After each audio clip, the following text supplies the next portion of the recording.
أعوذ بالله من الشيطان الرجيم بسم الله الرحمن الرحيم رب اشرح لي صدري ويسر لي أمري واحلل عقدة من لساني يفقهوا قولي ولا حول ولا قوة إلا بالله العلي العظيم حسبنا الله ونعم الوكيل نعم المولى ونعم النصير الحمد لله رب العالمين مالك خلائق اجمعین فاطر السماوات والارض والصلاة والسلام على سید الانبیاء والمرسلین شفیع المذنبین ومنصر الفقراء والمساکین سیدنا وسندنا وحبیبنا وشفیع ذنوبنا وطبیب قلوبنا بالقاسم محمد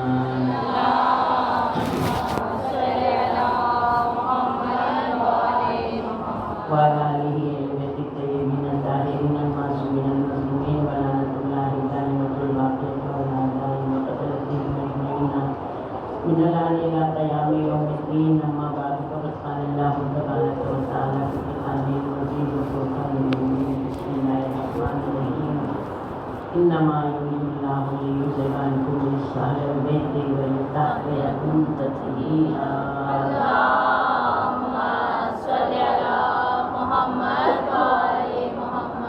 تمام حمد و ثنا پروردگار کے لیے ہے کہ جس نے تمام مخلوقات کو خلق کیا، اہل بیت علیہ السلام کی محبت واجب قرار دی۔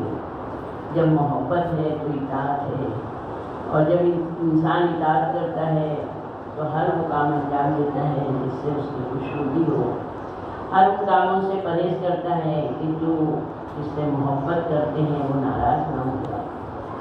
تو ہم اللہ کا شکر ادا کرتے ہیں کہ اس نے ہم کو شہداء معصومین علیہ السلام کی ولایت دی، ان کی محبت دی۔ اللہ ہم کو ان کی اطاعت پر باقی رکھے اور ہم ایک اچھے اور سچے اداکار، ایک اچھے فرما بردار بن کر زندگی گزارے۔ یقیناً یہ وہ صف اعضا ہے جس سے ہم نے بہت سے درس لیے اور درس ملتے ہیں۔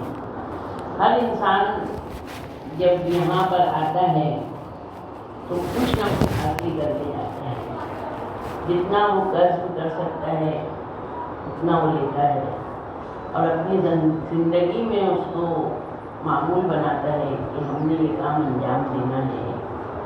یقیناً یہ وہ برگزیدہ ہستیاں ہیں کہ جن کو اللہ نے منتخب کیا ہے، یعنی انسان جو ہے الہی رہبروں کے انتخاب میں اللہ نے کسی کو بھی حق نہیں دیا ہے۔ جس وقت قرآن میں اگر ہم پڑھتے ہیں کہ میں زمین پر خلیفہ بنانے والا ہوں، یعنی یہ جملہ بتا رہا ہے کہ فرشتوں کی وصف میں اللہ نے یہ ذمہ داری خود اپنے اوپر عائد کی ہے۔ یعنی فرشتوں سے مشورہ نہیں لیا اللہ نے، بلکہ کہا میں زمین پر خلیفہ بنانے والا ہوں۔ فرشتوں نے بلکہ اس چیز کی تمنا کی تھی، خلیفہ لفظ آیا خلافت تو کا پروردگار اس کو بنائے گا کہ جو شر و فساد کریں گے، پر جو میں جانتا ہوں وہ تم نہیں جانتے۔ یعنی یہاں پر اللہ نے مہر لگا دی کہ الہی نمائندوں کا انتخاب کرنا صرف میرا کام ہے۔ تو اللہ نے انبیاء علیہ السلام کو ہادی بنا کر بھیجا، یہاں تک کہ جو انبیاء علیہ السلام کے وسیع ہوتے تھے، نائب ہوتے تھے، یعنی ہر نبی جو ہے صاحب شریعت نہیں رہا۔ ہم لوگ اولو العزم نبی جو کہتے ہیں، تو اولو العزم نبی انہی کو کہا جاتا ہے جو پچھلے نبی کی شریعت منسوخ کر دیتے تھے۔ تو ہر نبی کے بعد میں جناب آدم علیہ السلام کے سینکڑوں سال بعد جناب نوح علیہ السلام آئے، اور جناب نوح علیہ السلام نے جناب آدم علیہ السلام کی شریعت کو منسوخ کیا تھا۔ تو آدم علیہ السلام سے لے کے جناب نوح علیہ السلام کچھ انبیاء ہوئے اور کچھ انبیاء کے وسیع ہوئے۔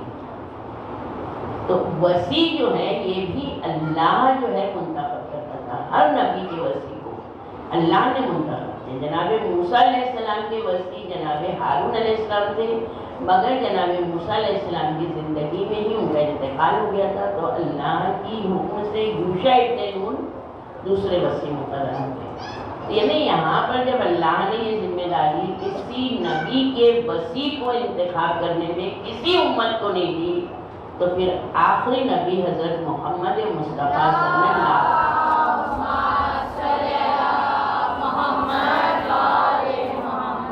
ذرا سا منہ کھول کے صلوات بھیجو۔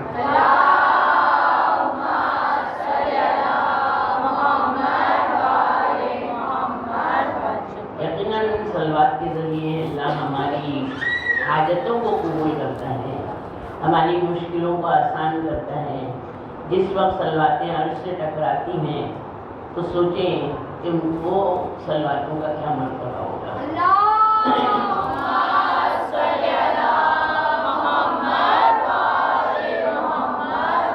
تو پھر ظاہر سی بات ہے کہ آخری نبی جن کی شریعت قیامت تک کی ہی رہنے والی ہے، تو یہ جو غیر شیعہ کہتے ہیں کہ اللہ نے امت پر ذمہ داری ڈال دی تھی کہ اب رسول اللہ نے کہا کہ میں تمہارے اوپر چھوڑ دے رہا ہوں، تم جس کو چاہو اپنا وصی و جانشین بنا دو، یہ کس سبب سے کہتے ہیں؟ کون سی دلیل ہے قرآن میں جو یہ ثابت کر سکتے ہیں؟ اگر ہم قرآن کو صحیح طرح سے معلم سے اگر تفسیر لیتے ہیں تو ہم کو پتہ چلتا ہے کہ کسی نبی کا وصی کسی انسان نے نہیں چنا، یہاں تک کہ ایک نبی بھی اپنے وصی کو منتخب نہیں کر سکتا ہے۔ جب جناب موسیٰ کو بھی وصی کی ضرورت تھی تو جناب موسیٰ علیہ السلام نے دعا کی تھی اور پروردگار نے کہا موسیٰ میں نے تمہاری دعا قبول کی اور تمہارے بھائی کو تمہارا وصی و جانشین بنایا۔ تو جب کسی نبی کو حق نہیں ہے کہ وہ اپنا وصی منتخب کرے تو پھر امت تو بہت دور کی بات ہے۔ ہم ایک انسان کے دل کی بات کو نہیں جان سکتے۔ ہم لوگ جمہوریت والی حکومت میں رہتے ہیں، کیوں ہر 5 سال بعد الیکشن ہوتا ہے، ان کو ووٹ دیں گے، یہ کچھ کام کریں گے، جب گدی مل جاتی ہے تو ان کا سارا جو ان کے دماغ کا فکر وہ سامنے آتا ہے کہ یہ کیسا انسان ہے۔ تو جب ایک انسان کو ہم انسان کو نہیں سمجھ سکتے ہیں جو دنیاوی مادی چیزوں میں جب ہے وہ ملوث ہے، تو ہم الہی لیول کو کیسے منتخب کر سکتے ہیں؟ ہماری عقلیں محدود ہیں۔ امامت کا جو عہدہ ہے وہ لامحدود ہے، جیسے اللہ ہے، نہ یہ 14 معصومین اللہ ہے، نہ یہ 14 معصومین ہم جیسے، یہ دھیان رکھیں۔ یہ جو ہے بیچ کا رابطہ ہے، اتنا پختہ رابطہ ہے، اتنا پکا رابطہ ہے یہ، اگر اس سے انسان متمسک رہے گا تو کبھی بھی وہ گمراہ نہیں ہوگا، کبھی ذلیل نہیں ہوگا، انشاءاللہ اس کی نجات ہی نہیں جاتی۔ اور یہ الہی رہبر، اب جب ہم لوگ تاریخ کا مطالعہ کریں تو رسول اللہ کی وفات کے بعد سب جانتے تھے کہ رسول اللہ نے مولا کائنات علی بن ابی طالب علیہ السلام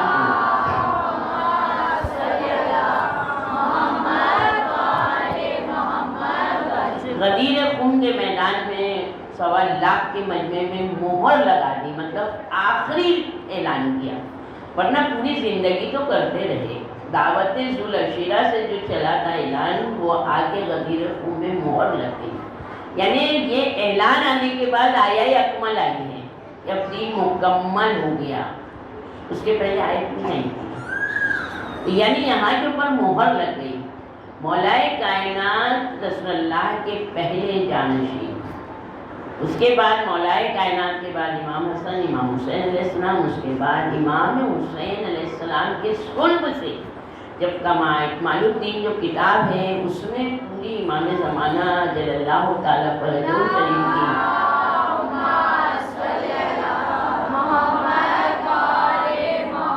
اس میں نص دی گئی ہے، تو ان حدیثوں میں یہ بتایا ہے کہ امام حسین علیہ السلام کے صلب سے 9 امام ہوں گے، یعنی یہاں کے اوپر امام حسن علیہ السلام بڑے بیٹے تھے، بڑے نوازے تھے، مگر اللہ نے کیا کہا؟ حسین کے صلب سے 9 امام۔ تو ظاہر سی بات ہے یہ وہ عہدہ ہے کہ ایک بھائی کی اولاد دوسرے بھائی کی اولاد سے بغض رکھی گئی عہدے کی بنا پر۔ اب یہ اپنی اپنی شخصیتیں ہیں، امام حسین کی اولاد جناب علی اکبر بھی ہیں، جناب سید سجاد ہیں، مگر جناب علی اکبر نے کبھی یہ نہیں کہا کہ میں جناب سید سجاد کی جگہ آ سکتا ہوں، مگر جناب امام حسن علیہ السلام کے اولادوں نے امام حسین علیہ السلام کی جو اولادیں امامت کے عہدے پہ تھیں ان سے بغض رکھا، ان سے کینہ رکھا۔ ہم سب جانتے ہیں ہمارے چھٹے امام جعفر صادق علیہ السلام،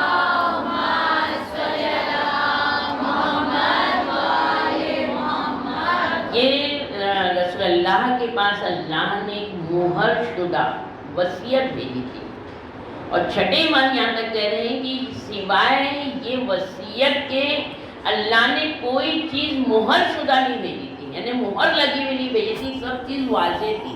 ہم نے کتاب نازل کی، کتاب مبین یعنی واضح کتاب، ظاہر کتاب، روشن کتاب، مگر کہتے ہیں ہمارے چھوٹے امام کی وصیت جو یہ بھیجی تو یہ مہر والی تھی۔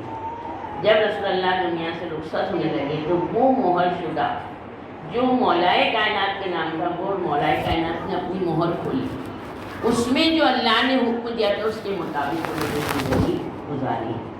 پھر جب علیہ السلام کا آخری وقت ہے، انہوں نے مہر شدہ جو صحیفہ تھا وہ امام حسن علیہ السلام بھی دیا۔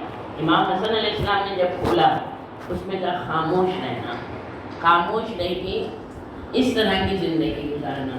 جب امام حسن علیہ السلام دنیا سے رخصت ہونے لگے، امام حسین علیہ السلام نے جب اپنی مہر توڑی تو اس میں لکھا تھا کہ تلوار لے کر قیام کرنا اور قتل کرنا، جہاد کرنا، اور خود بھی جہاد کرنا، اپنے آوان و انصار کو لے جانا، تمہارے ذریعے سے ان کو شہادت کا مرتبہ بھی ملے۔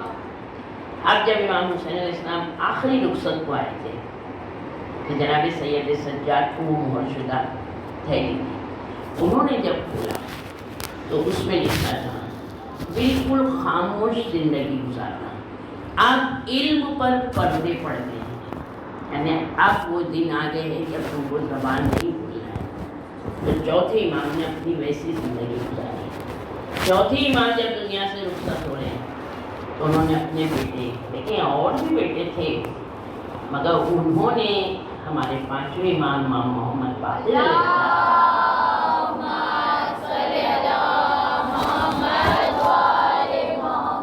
تو اس میں لکھا تھا کہ اب تم وہ زمانہ آیا کہ علم کو پھیلاؤ، علم کو نشر کرو، تفسیر قرآن کرو۔ تو جیسا پانچویں امام نے، اب پانچویں امام کے بعد جب کربلا سے ہمارے چوتھے امام آئے تو چونکہ علی علیہ السلام کے ایک بیٹے وہاں موجود ہیں جن کا نام محمد حنفیہ ہے اور بہت شجاع، بہت طاقتور ہیں، مگر چونکہ علی علیہ السلام کے بیٹے ہیں تو محمد نام بھی ہے ان کا، تو ان کے غلاموں نے، ان کے جو مصاحب تھے، جب امام حسین علیہ السلام کربلا جا رہے ہیں تو امام حسین علیہ السلام اپنا چوتھے امام ساتھ میں گئے ہیں، مگر یہاں سارے امانتیں محمد حنفیہ کو دے کے گئے تھے، اور ظاہر سی بات ہے انہوں نے بتایا ہوگا کہ سید سجاد تمہارا امام ہوگا میرے پاس۔ تو جناب محمد حنفیہ نے تو کوئی دعویٰ نہیں کیا، مگر لوگوں نے ان کو چوتھا امام مان لیا۔ اب جب کربلا سے امام آئے تو وہ فرقہ کیسانیہ کہلایا۔ دیکھیے ہم لوگوں کو عقیدے کے بارے میں جاننا بہت ضروری ہے۔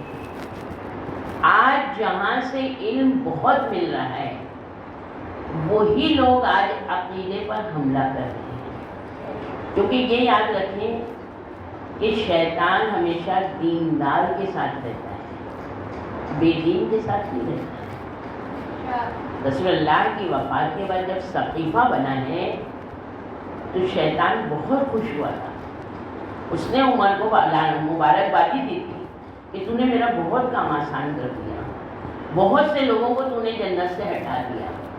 تو یہ یاد رکھیں بے دینوں کے ساتھ شیطان نہیں رہتا ہے، جتنے دیندار ہوں گے شیطان انہی کے ساتھ ہوگا، اور اس کا صرف اور صرف مقصد یہی ہوتا ہے کہ ان کو دین سے ہٹائے۔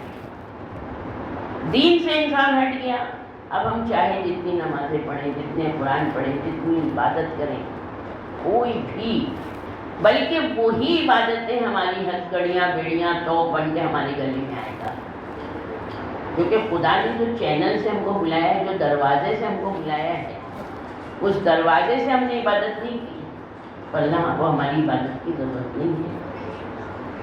اب جب آ گئے امام کربلا سے واپس مدینہ تو لوگوں نے محمد حنفیہ کو چوتھا امام مان لیا۔ جناب محمد حنفیہ ان سے کہہ رہے ہیں میں نہیں ہوں تمہارا امام، آپ بزرگ ہیں، امامت بزرگی نہیں دیکھتی ہے، آپ امام حسین کے بھائی ہیں، آپ علی کے بیٹے ہیں، تو یہ سب چیز ہے، مگر میں امام نہیں ہوں، اللہ کی حجت نہیں ہوں۔ مگر لوگ جو ضدی ہوتے ہیں وہ ماننے کو تیار نہیں ہوتے۔ اب آئے جناب سید سجاد کے پاس۔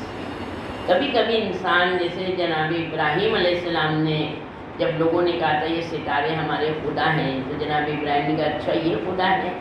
جب صبح ستارے ڈوبنے لگے تو کہا میں ان کو خدا نہیں مان سکتا، تو ڈوب گئے، جو ڈوب گیا وہ خدا ہی نہیں ہو سکتا۔ تو انسان جب کسی کو قائل کرنا چاہتا ہے تو فوراً نہیں بولے گا، پہلے ان کے مطابق بیٹھے گا، اب بعد میں ان کی دلیل کو رد کرے گا کہ یہ غلط ہے۔ پھر چاند دیکھا کہ یہ ہمارا خدا ہے، صبح چاند ڈوب گیا، کہ جو ڈوب گیا وہ میرا خدا نہیں، سورج چمکا کہ یہ خدا ہے، اچھا یہ خدا ہے۔ جب شام ہوئی سورج ڈوبا کہ میں تمہارے عقیدے سے دستبردار ہوں، میرا خدا وہ ہے جو سورج بھی نکالتا ہے، جو چاند بھی نکالتا ہے، جو ستارے بھی نکالتا ہے، جو مغرب سے چاند سورج کو نکالتا ہے، اگر تم چاہو تو مشرق سے نکالو۔ تو پہلے جناب ابراہیم علیہ السلام نے بھی ان کا اقرار پہ بیٹھے، اس کے بعد انکار کیا۔ اسی طرح محمد حنفیہ نے اپنے چاہنے والے جو انہوں نے ان کو چوتھا امام مانا، ان کی اصلاح کے لیے چوتھے امام سے کہا بیٹا میں تمہارا بزرگ ہوں، میں تمہارا چچا ہوں، میں علی کا بیٹا ہوں، میں حسین کا بھائی ہوں، میں تمہارے پر امام ہوں۔ تو مسکرائے چوتھے امام کا خدا کا غضب، چچا ایسا نہ ہو کہ آپ وہ حق مانگ لیں کہ جس سے آپ کی عمر کم ہو جائے اور آپ کہیں اتاب میں مبتلا نہ ہو جائے۔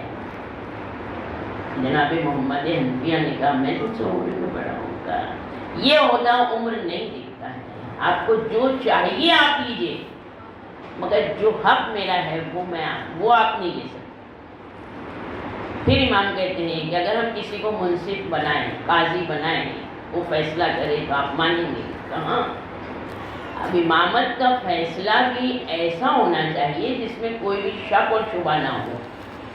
اور یہ یاد رکھیں کہ امام صرف انسانوں کے امام نہیں تھے، جناب ابراہیم علیہ السلام کے لیے ہے انی جاعل للناس اماما، میں لوگوں کا امام بنانے والا ہوں۔ ابراہیم علیہ السلام کے لیے لوگوں کا امام، مگر آخری نبی ہر مخلوق کے نبی تھے، تو ان کے جو 12 جانشین ہوں گے وہ ہر مخلوق کے جانشین ہوں گے۔ اگر فرشتے کو بھی کسی چیز کی ضرورت ہے، کوئی حاجت ہے، تو ان کے در پر آتا ہے، ان کی مشکل کشائی ہوتی ہے۔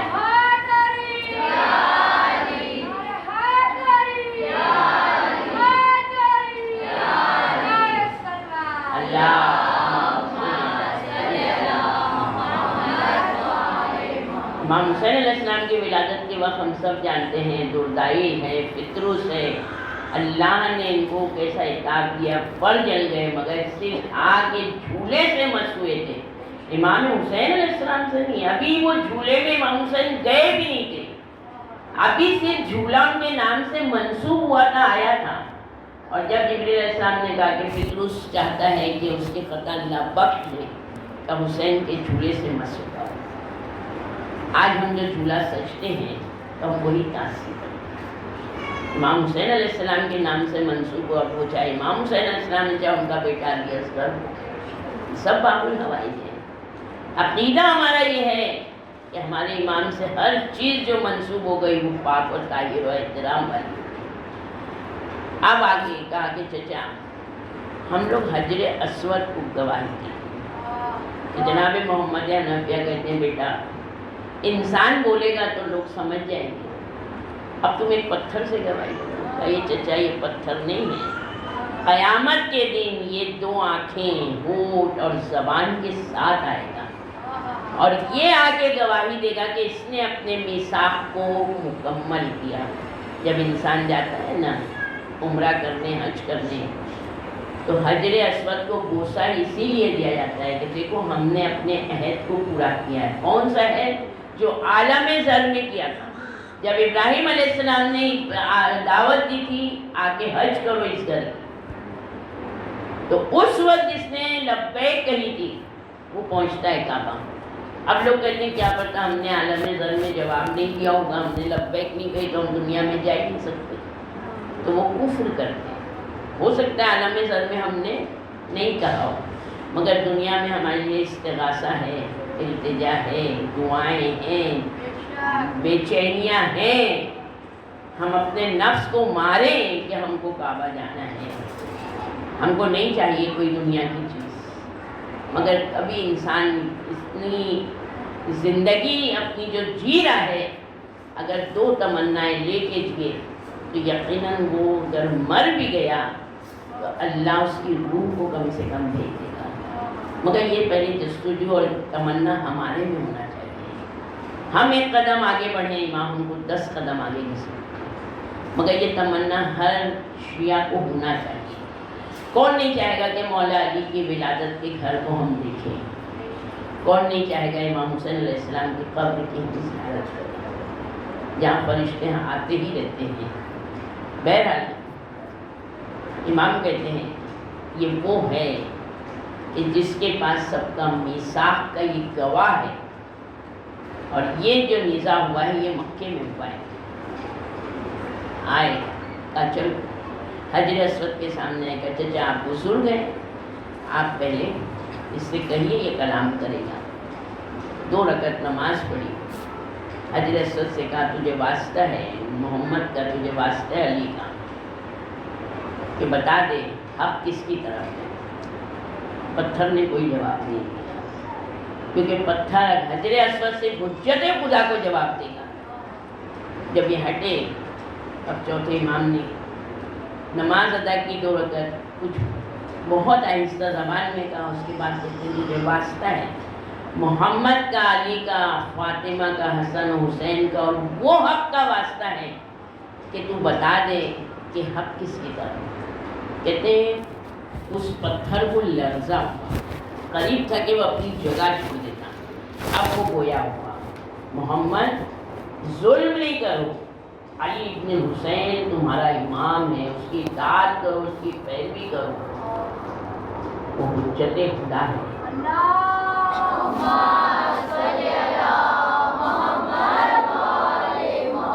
جس وقت جناب محمد حنفیہ نے دیکھا گلے لگے، کہ یقیناً تم میرے امام ہو، تمہاری اطاعت مجھ پر واجب ہے. کہتے ہیں نا نصیحت انسان جب کسی سے لینا چاہے، اگر نصیحت مل رہی ہے تو اس کو قبول کرنا ہے. معرفت کا مطلب ہی یہ ہے کہ جیسے ہم نے زبان سے کہا لا الہ الا اللہ محمد رسول اللہ علی ولی اللہ، تو جیسے زبان سے کہا ویسے دل سے اس کو تسلیم کریں، اس کو قبول کریں، اب پھر جو وہ کہہ رہے ہیں ان کے آگے ہم چھوٹ جائیں. وہی اطاعت ہے اور وہی مکمل عقیدہ ہے، وہی صحیح معرفت ہے. تو جس طرح جناب محمد حنفیہ نے قبول کر لیا، کیا کربلا کے یزیدی نہیں جانتے تھے کہ امام حسین علیہ السلام کون ہے؟ اور امام حسین علیہ السلام سارے یزیدی جانتے تھے کہ یہ نبی کا نواسہ ہے. یہ سب جانتے تھے کہ رسول اللہ کس طرح امام حسین علیہ السلام کو گود میں لیتے تھے، ان کے بوسے لیتے تھے. رسول اللہ نے امام حسین علیہ السلام کی محبت میں کتنی حدیثیں کہی ہیں اور ان پر ظلم کرنے والوں کی کتنی مذمت کی ہے، کتابیں بھری پڑی ہیں. سارے جانتے تھے. ہاں حسین ہم تم کو جانتے ہیں کہ تم نبی کے نواسے ہو، ہم جانتے ہیں تم علی کے بیٹے ہو، ہم جانتے ہیں تم فاطمہ کی جان ہو، مگر تمہارے بابا کے بغض میں ہم تم کو قتل کرتے.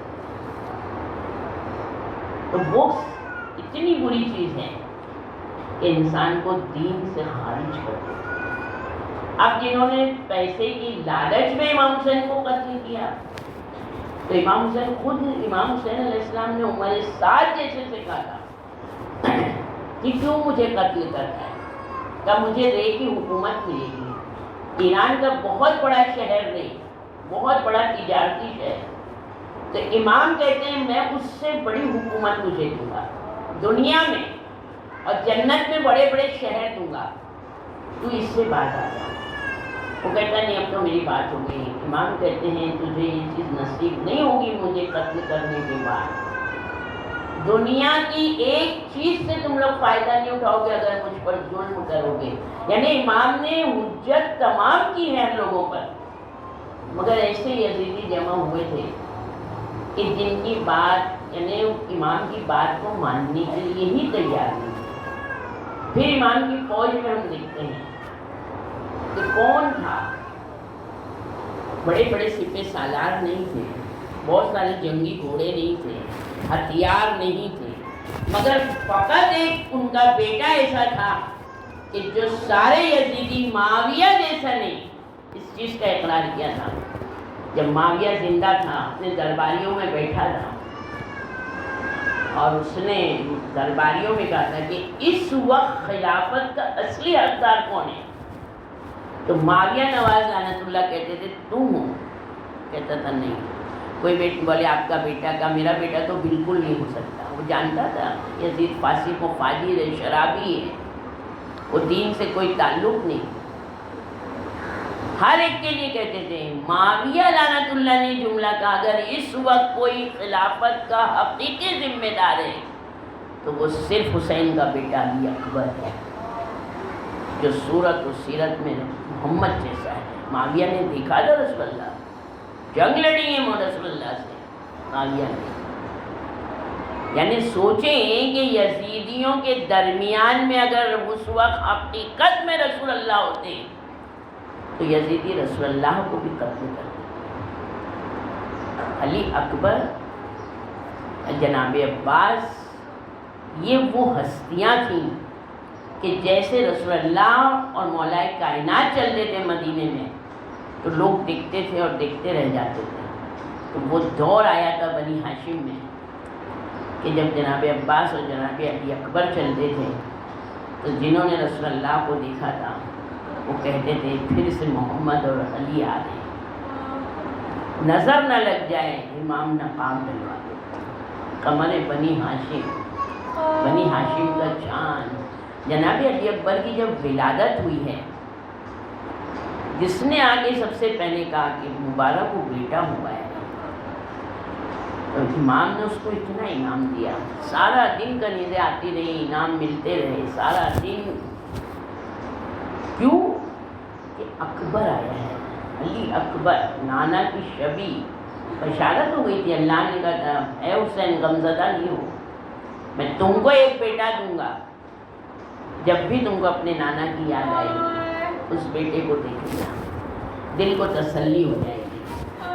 تو سوچیں علی اکبر آئے، پورا گھر جو ہے پورا محل کی طرح سجا ہوا ہے، خوشی ہے، کیونکہ علی کی بیٹیاں دن کے اجالے میں اپنے دروازے سے باہر نہیں آتی ہیں۔ رات کو جس وقت جناب فضا نے کہا زینب حسین کو بیٹا ہوا ہے، کہاں ماں؟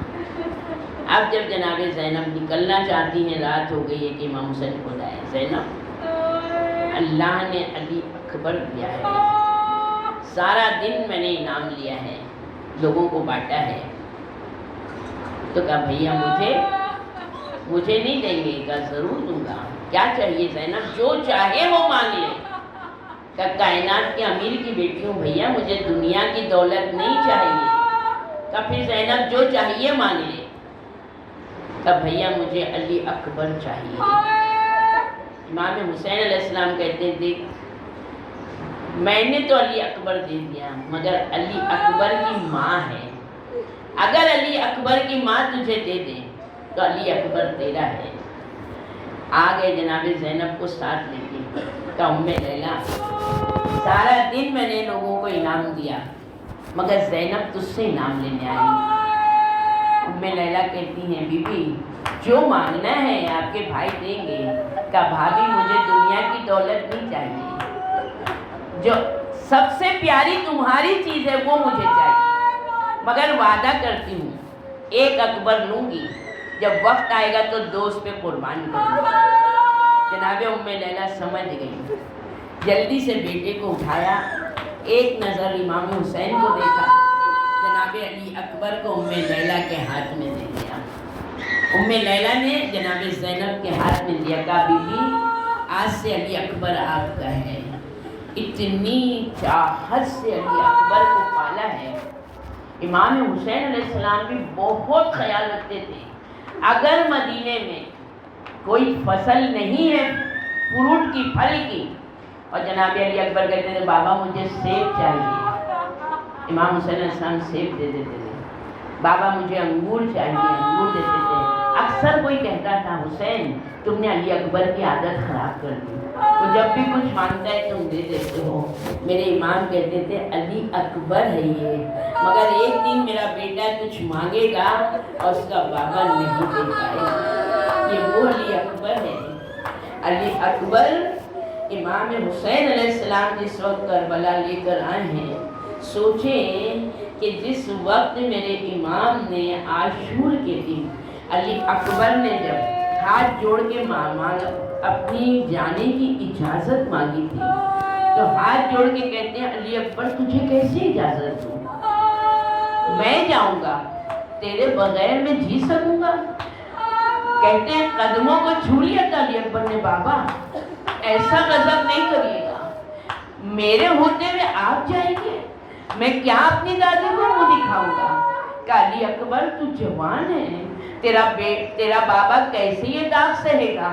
جب ایک جانور کے سامنے اگر اس کے بیٹے کو ذبح کیا جاتا ہے نا، تو اس کے دل میں 2 سوراخ ہو جاتے ہیں، ایک بیٹا جب کاٹے جائے گا تو ایک سوراخ ہوگا۔ جب رسول اللہ کی زندگی میں ایک بدو نے آ کے کہا تھا اس نے میرا یہ اونٹ چرا لیا ہے، وہ کہتا ہے نہیں میں نے نہیں چرایا، یہ میرا ہے، تو جو حقیقی مالک تھا نا اس نے کہا تھا یا رسول اللہ اس اونٹ کو کاٹیے، اگر اس کے جگر میں 2 سوراخ ہوں گے تو یہ میرا ہے، اگر نہیں ہوں گے تو میں اس کو اونٹ کی قیمت دے دوں گا۔ رسول اللہ نے حکم دیا، جب اونٹ کاٹا گیا نا اس کے جگر میں 2 سوراخ تھے، تو رسول اللہ نے کہا تجھے کیسے پتا چلا کہ اس کے دل میں 2 سوراخ ہیں؟ کہا یا رسول اللہ آپ کی حدیث تھی نا کہ جب جو بوڑھے باپ کا کوئی جوان بیٹا مرتا ہے تو اس کے دل میں سوراخ ہو جاتا ہے، میں نے اس کے سامنے اس کے 2 بچوں کو ذبح کیا تھا۔ سوچیں ایک جانور اپنے بچے سے اتنی محبت کرتا ہے تو اس کے جگر میں سوراخ ہو جاتا ہے، نہ کہ حسین علی اکبر سے جو محبت کرتے تھے۔ جس وقت علی اکبر نے کوئی اجازت دی ہے کہ جا اپنی پھوپھی سے اپنی اماں سے مل لے، ایک مرتبہ آئے پھوپھی اماں اجازت دیجئے، ایک مرتبہ اجازت دیجئے میں اپنی ماں سے مل لوں۔ کہ علی اکبر ام لیلہ تیری ماں ہے، ام لیلہ کہتی بی بی اجازت ہے میں علی اکبر سے مل لوں؟ کہ ام لیلہ کیسے پوچھتی ہے کہ آج آخری مرتبہ علی اکبر کو اپنے زانوں میں لکھا، علی اکبر کی بلائی لی کہ خدا حافظ علی اکبر، بڑا ارمان تھا تیرے سہرے کا، مگر میں جانتی ہوں علی اکبر یہ وہ ام لیلہ ہے جب مدینے میں تلوار بازی سکھا رہے ہیں جناب عباس، نیزہ بازی سکھا رہے ہیں، پردے کے پیچھے بیویاں بیٹھی ہیں، ام لیلہ نے دیکھا تھا کہ نیزہ آیا علی اکبر کے دل کے پاس آ کے رک گیا، خالی دیکھا تھا نیزہ دل کے پاس آیا تھا رکا۔ جناب ام لیلہ جس صف پر بیٹھی تھی اس کرسی سے نیچے گر گئی، بے ہوش ہو گئی، کہتے کئی دن تک بیمار رہی، اسی بیماری میں کہتے ام لیلہ بستر پہ آ گئی۔ میں کہوں گی ام لیلہ صرف نشان آیا تھا، کہتی ہیں جب امام حسین آئے تو ام لیلہ رو کے کہتی ہیں اگر آج اکبر کے سینے میں نیزہ لگ جاتا تو امام نے کیا کہا ہوگا؟ ام لیلہ آج تیرا بیٹا جا رہا ہے۔ اس وقت ایک پہلوان آیا، امام دیکھیں امام نے آہستہ آہستہ علی اکبر کی شہادت کی کہی، ماں خبر سن کے مر نہ جائے۔ ایک مرتبہ جب پہلوان آیا امام نے آواز دی کہ بیویوں سے کہو دعا کریں۔ ام لیلہ بیٹے کے حق میں ماں کی دعا مستجاب ہوتی ہے۔ ام لیلہ مصلی پر بیٹھی، پروردگارا یوسف کو یعقوب کی طرف پلٹانے والے میرے یوسف کربلا کو بھیج دے۔ امام نے دیکھا کہ علی اکبر واپس آ رہے ہیں. بابا سارے پہلوانوں کو میں نے واصل جہنم کیا. بابا پیاس بہت لگ رہی ہے. یہ وہی علی اکبر ہے جب کچھ مانگتا تھا بے فصل کی چیز امام دیتے تھے. آج علی اکبر کہہ رہے بابا ایک گھونٹ پانی ہے. علی اکبر کو نہیں پتا تھا کہ معلوم ہے میرے بابا کے پاس نہیں ہے پانی, خیمے میں پانی نہیں ہے. پھر بھی علی اکبر نے کہا بابا مجھے پیاس مارے ڈالتی ہے, ایک گھونٹ پانی مل جاتا. پھر دیکھیے کیسے جنگ کرتا. میرے امام کہتے ہیں اکبر آج بھی تجھے مایوس نہیں کروں گا. امام نے اپنی انگوٹھی اتاری, علی اکبر کے منہ میں دی, کہا بس جا اب تیرے دادا تجھے سیراب کریں گے.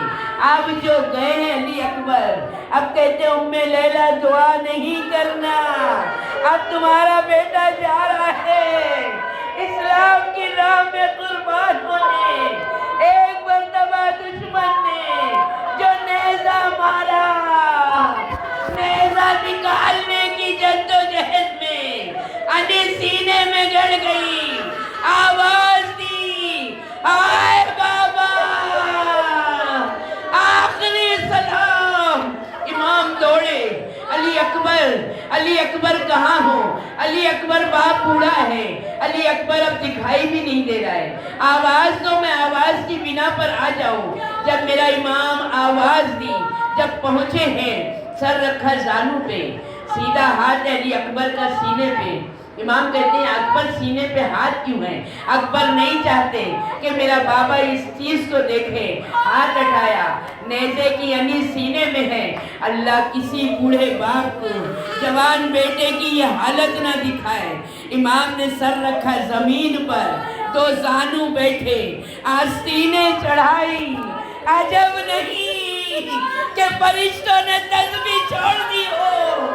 اللہ کا محبوب صابر بندہ جس وقت نیزے کی یعنی ہاتھ میں آئی ہے, ایک مرتبہ کہتے رسول اللہ بھی آ گئے, جناب سیدہ بھی آ گئی. کہا علی کے بعد, علی سے کہتے حسین کا بازو تھامو. فاطمہ حسین کے بازوؤں پہ ناد علی دم کر دو. یہ جوان ایک بیٹا ہے, کہیں حسین کا دم نہ نکل جائے.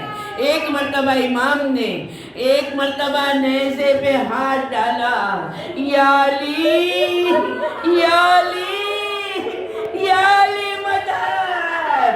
اب جو کہا نیزے کی علی کے ساتھ اکبر کا جگر نہا دیا. انا للہ و انا الیہ راجعون.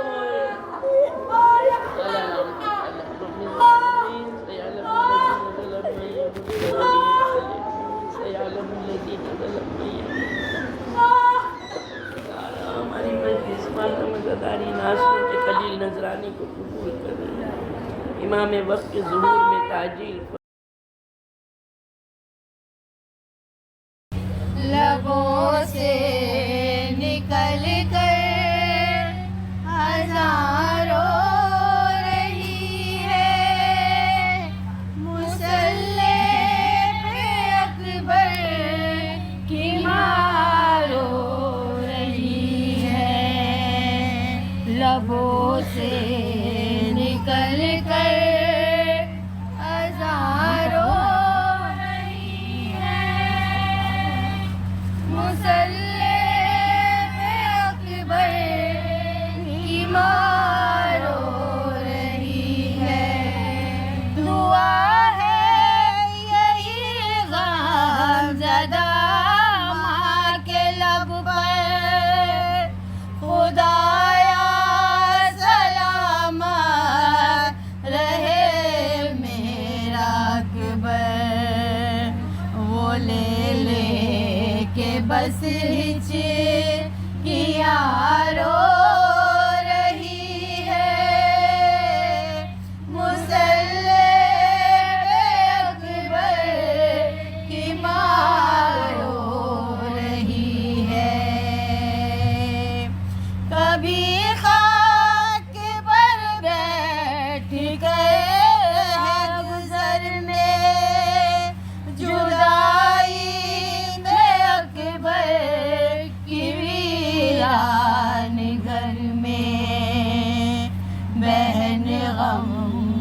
خدا نیم جاں رو رہی ہے، مصلی پہ اکبر کی ماں رو رہی ہے، تڑپتی ہے صغریٰ چلے آؤ بھیا، کہیں مر نہ جائے جدائی میں صغریٰ،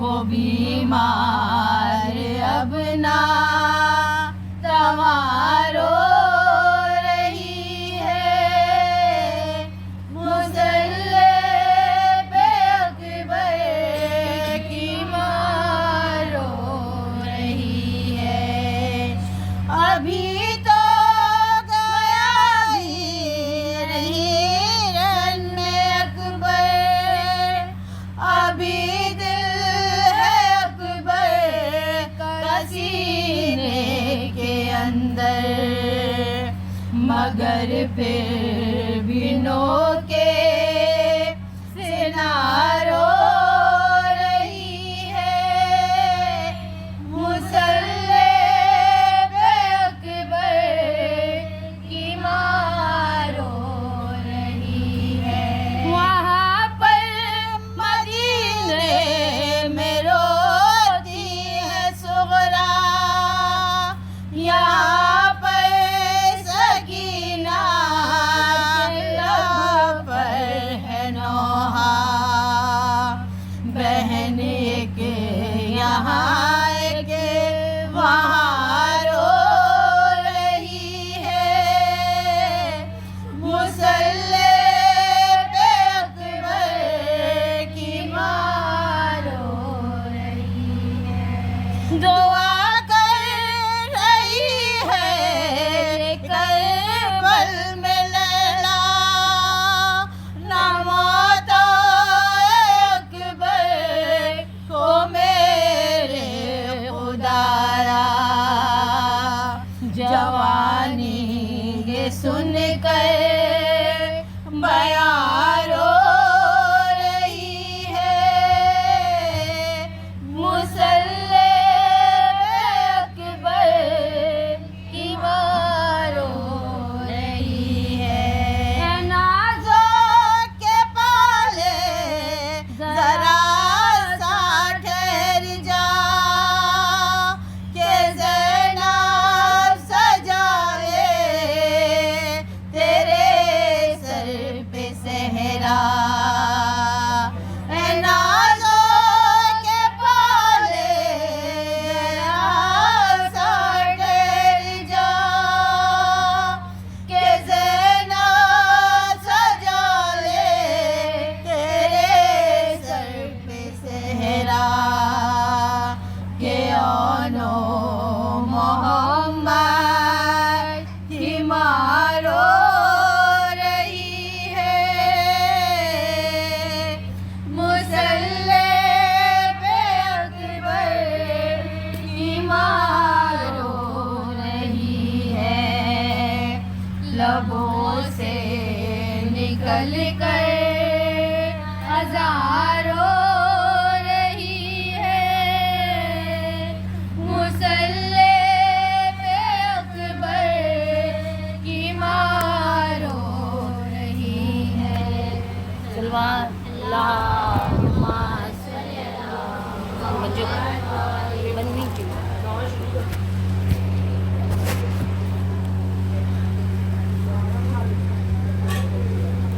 صلی زہرا پر